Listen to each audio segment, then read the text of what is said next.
Dabhoi Vadodara road ઉપર વેગા ફરતી કોઈ પાસે આવેલી શ્રીરામ ટિમ્બર્સ એન્ડ સેન્ટરિંગમાં લૂંટની ઘટના બનતા વિસ્તારમાં ચકચાર મચી ગઈ છે।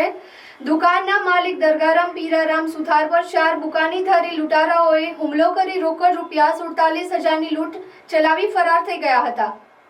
મળેલ માહિતી પ્રમાણે મોડી સાંજે ટિમ્બરના માલિક દરગારામ સુથાર દુકાનમાં એકલા હતા ત્યારે 4 ઈસમો અચાનક ધસી આવ્યા હતા અને દુકાન માલિક સાથે ધક્કામુક્કી કરીને તેને ગંભીર રીતે ઈજા પહોંચાડી હતી અને કાઉન્ટરમાંથી રોકડ રૂપિયા 47,000 લઈ ફરાર થઈ ગયા હતા।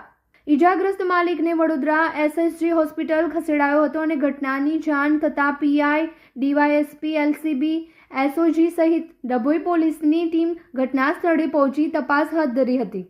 ગઈકાલે આશરે 10:30 વાગે રાત્રિના સમયે શ્રીરામ ટિમ્બર્સ છે જે વેગા ચોકડીની નજીક આવેલ છે ત્યાં દરગારામ પીરારામ સુથાર કે જેઓ છેલ્લા 5-6 મહિનાથી પોતે ટિમ્બરનું કામ અને સેન્ટિંગનો સામાન લે વેચનું કામ કરે છે તેઓને કોઈક 3 થી 4 અજાણ્યા માણસોએ મારી અને તેમની જોડેથી 47,000 જેટલા રૂપિયા અને એક મોબાઈલ ફોનની લૂંટ કરેલાની વિગત જણાઈ આવેલ।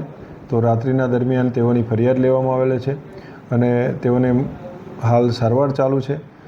એ દરમિયાન એલસીબીની ટીમ અને સ્થાનિક પોલીસની ટીમ, એસઓજીની ટીમ દ્વારા હાલ તપાસ ચાલુ છે અને એફએસએલ તેમજ ડોગ સ્ક્વોડની મદદ લઈ અને આગળના ગુનાની તપાસ ચાલુમાં છે।